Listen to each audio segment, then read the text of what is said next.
standards for children's online safety. I think that this is a very commendable one. In my opinion, Australia making the big move there that children under 16 will not have access to social media platforms. And with what is being put out in recent times, I think it's a welcome development. In as much as we can debate on the topic, the benefits of social media, how people can also learn the positives, look at the positive side of social media and all of that. In as much as we can debate on that, but I think that when it's not properly regulated, I mean when it's not monitored, when there is no one to oversee children, they tend to abuse it. Because remember, things pop up. Yes, there is the algorithm thing and all of that, but things pop up. So if you don't manage what your children sees, you might be wondering where they learn whatsoever habits they are portraying and the languages they are using. You might be surprised where they learned it from. So under 18, 16 is still a teenager. Now, apparently that does not stop parents from guiding their children on how to do it. For example, if a child has an assignment that child brings home from school and they need to access the internet and all of that, a parent or a guardian can be there to guide and manage the usage. But for a child to have a social media account below the age of 16 is now against the law of Australia. So a good one. Maybe other countries will begin to emulate and consider towing this line. Our second news, French President Emmanuel Macron has reaffirmed France's solidarity with Nigeria as the country continues to confront growing security challenges, especially the persistent terrorist threat in the northern region. In an update shared on his official X handle on Sunday, Macron disclosed that he held a discussion with President Bola Tinubu, during which he assured Nigeria of France's commitment to strengthening its cooperation on security. I conveyed France's solidarity in the face of the various security challenges, particularly the terrorist threat in the north, Macron wrote. He added that at President Tinubu's request, France will intensify its partnership with Nigerian authorities and expand support for communities affected by insecurity. Macron further appealed to international partners to deepen their engagement, stressing that no one can remain a spectator in the fight against terrorism.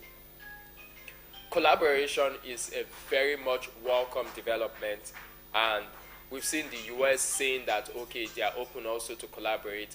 Even as a matter of fact, our NSA talking about Malam Nuhu Ribadu, they visited the US, and also the US has sent delegates also to Nigeria, and both countries are open to collaborate and fight insurgency in Nigeria. Also coming from the French president of France, saying this as well.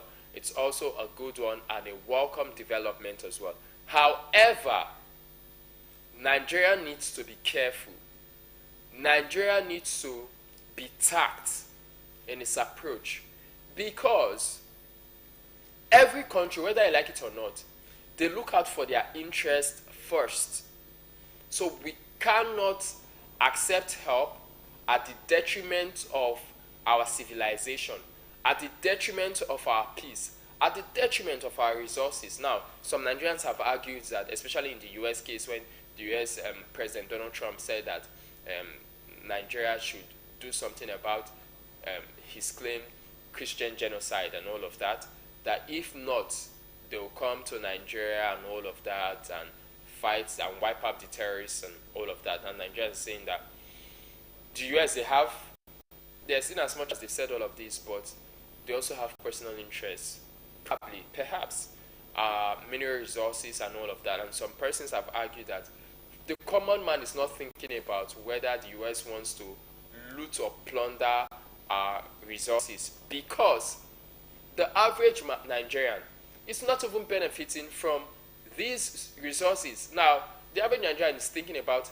his or her security first. And if the US, they are saying they are coming in to guarantee that, then they should come in.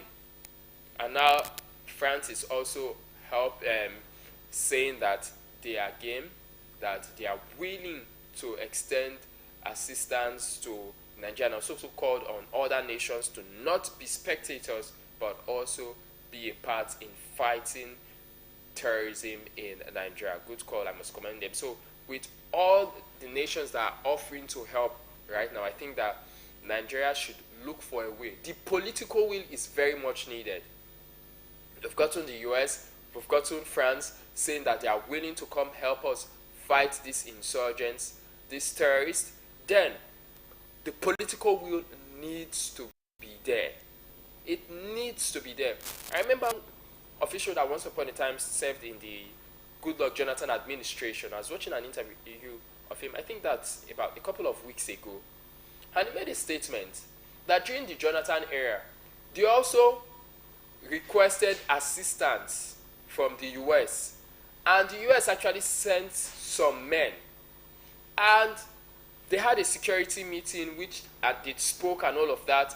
And they said they were going to attack these Boko Haram men at their camp. And they were going to smoke them out from their hideouts. That was what was this. But they said to their surprise, when they invaded the area where these Boko Haram insurgents were, and they started smoking them out, they realized that these Boko Haram guys were already putting on masks. So it means that someone snitched. So this is what I'm talking about, this political will and the system being compromised. So we don't want a situation, and that's how the US, they felt like we're not serious and they withdrew their troops. So I said that to say that getting countries that are willing to assist is not enough. We also have to put our house in order, beginning from the political will. So it's not just, say, the US is welcome to help us, France is welcome to help us, and all of that. It's not just saying that. While you welcome them, ensure you have the political will. Be willing to fish out those persons that are financing terrorism, financing this kidnapping of Nigerians, that has made kidnapping a very lucrative sector in Nigeria right now. Those persons, there have been allegations that even government officials are part of this. So why is nobody calling out names? One time, Chief of Defense Staff, in the person of Lucky Rabo, he also granted an interview, and he said it, that some politicians are complicit. So why are the names of these persons not being put out there? Why are they not being arrested? Why are they not being persecuted? Moving away from that, now the chairperson of the African Union Commission, His Excellency Mahmoud Yusuf, strongly and unequivocally condemns the military coup attempt that occurred on December 7, 2025, talking about yesterday in Republic of Benin. The chairperson stresses that any form of military interference in political processes constitutes a grave violation of the fundamental principles and values of the African Union. The chairperson recalls the AU's normative frameworks on unconstitutional changes of government UCGs, including the AU Constitutive Act 2000, the Lomé Declaration 2000, the African Charter and Democracy, Elections and Governance 2007, and the Azumwini Framework 2009, all of which categorically reject military encroachment in governance and affirm the primacy of constitutional order and democratic legitimacy as pillars of peace and stability on the continent. The chairperson calls on all actors involved in the coup attempt to immediately cease all unlawful actions, to fully respect the Constitution of Benin, and to return without delay to their legitimate barracks and professional obligations. He encourages all national stakeholders to prioritize unity, dialogue, and the preservation of national peace. The chairperson expresses deep concern over the troubling proliferation of military coups and coup attempts across parts of the region, noting with regret that such actions continue to undermine continental stability, threaten democratic gains, and embolden military actors to act outside constitutional mandates. He warns that these trends erode citizens' trust in public institutions, weaken state authority, and endanger collective security. The chairperson reiterates the African Union's zero-tolerance stance toward any unconstitutional change of government, regardless of context or justification. He underscores that the AU remains firm and consistent in defending democratic governance, the rule of law, and the sovereign will of the African people. The chairperson further reaffirms the African Union's support to His Excellency President Patrice Talon, the legitimate authorities of Republic of Benin, and the people of Benin, who continue to demonstrate their commitment to democracy, peace, and institutional stability. The African Union stands ready, in coordination with regional and international partners, to accompany the government and people of Benin toward the full restoration of constitutional normalcy and the strengthening of democratic institutions. The chairperson of the African Union Commission, His Excellency Mahmoud Yusuf, strongly and unequivocally condemns the military coup attempt that occurred. Sorry, beg your pardon. So it continues and it says, the chairperson expresses deep concern over the troubling proliferation of military coups and coup attempts across parts of the region, noting with regret that such actions continue to undermine continental stability, threaten democratic gains, and embolden military actors to act outside constitutional mandates. He warns that these trends erode citizens' trust in public institutions. Now, the African Union stands ready in coordination with regional and international partners to accompany the government and people of Benin toward the full restoration of constitutional normalcy and strengthening of democratic institutions. And that's what the chairperson of the African Union said. Now, when you look at what played out in Benin Republic, it's coming closer to Nigeria. And there were also reports that there was an attempted coup in Nigeria, and that was why there was some reshuffling in the military very close to October 1 this year. We've heard and seen military coups in Niger, Burkina Faso. We have the likes of Mali and all of that. And more recently was I'm trying to recall, there was a country that our former president Goodluck Jonathan went to for election, and there was the coup. I think that was Guinea-Bissau. Yes, exactly. Guinea-Bissau's one was about last week or 2 weeks ago. Guinea-Bissau, and now the president of Guinea-Bissau had to Umaru Embalo had to travel to safety to Senegal, and Nigeria had to find a way to get out former president, talking about Dr. Goodluck Jonathan, to safety and all of that. And the former president Goodluck Jonathan has called on ECOWAS to declare the result, because they went there for election monitoring and to ensure that there was peace and all of that. And the president said things were going well and all of that. Yesterday, should we say we're getting...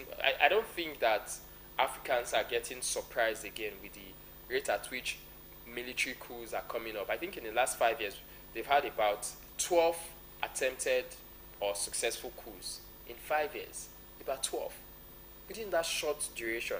And now, we can see when you look at Nigerian borders now, you're seeing Benin Republic, attempted coup. But the good thing is that people swung into action, and at least 13 soldiers were arrested yesterday, including the ringleader of that attempted coup. So democracy is still in play in Benin Republic. However, there was an attempted coup. So we say kudos to the Nigerian armed forces, and also France also, alongside those of Benin Republic, the men on ground, that ensured that democracy was not pushed aside, that puts their feet to the ground to ensure that military regime does not come into play in Niger Republic. However, African leaders need to sit down, call themselves to order, and ask, where are they getting it wrong? What is going on? Because if you look at what's happening in Burkina Faso, Niger, you can see that the people are now looking complacent. They are looking okay with the military rule. So we don't need such situation. I for one, I've never experienced them. Uh, oh well, I have, but since I came into maturity, I've not really consciously experienced a military regime. And those persons that have experienced it will always tell you that, I don't know if some opinions have changed, but they will always tell you that the worst of democracy is better than the best military regime. People have said that. So, but this is a call to our African leaders to do right by citizens. To do right by citizens. Africa is a blessed continent, but it's very painful and sad that its citizens, its residents, are still impoverished. So the leaders need to do right. The leaders need to do right by its citizens. And coming home to Delta State, the governor of the state, Governor Sheriff Oborevwori, has emphasized that the foundation of a just and inclusive society is ensuring that no citizen feels deprived or disadvantaged. I totally agree. Under his leadership, policies and initiatives across Delta State are focused on empowering every community, creating equal opportunities, and fostering a strong sense of belonging for rural residents. From infrastructure development to social programs, education, and economic empowerment, the Oborevwori administration continues to show that true progress is achieved when every individual benefits. His vision is building a Delta State where fairness, inclusion, and prosperity go hand in hand. And this is very, very commendable, because as a governor, you are not only a governor to the people that voted you there. You are not a governor only to the senatorial district you hail from. You are a governor to all Deltans. And also you are a governor to even residents of the state that are not Deltans. You are a governor to everyone that resides in your state. So fairness has to cut across board. Opportunities has to be made available to us. So kudos to the governor, His Excellency, the Right Honorable Sheriff Oborevwori, for what he is doing in the nation, and we look for what he's doing in the state, and we look forward to more meaningful development, more opportunities, and realistic reforms. That's it on the trending news here on Monday's edition of the Morning Light. We'll go for a break, and when we return, it'll be time for the newspaper review. Please stay tuned.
Oborevwori government, they do numerous projects, and it still they go on to they approve new projects, and they not still they borrow money. Think calm.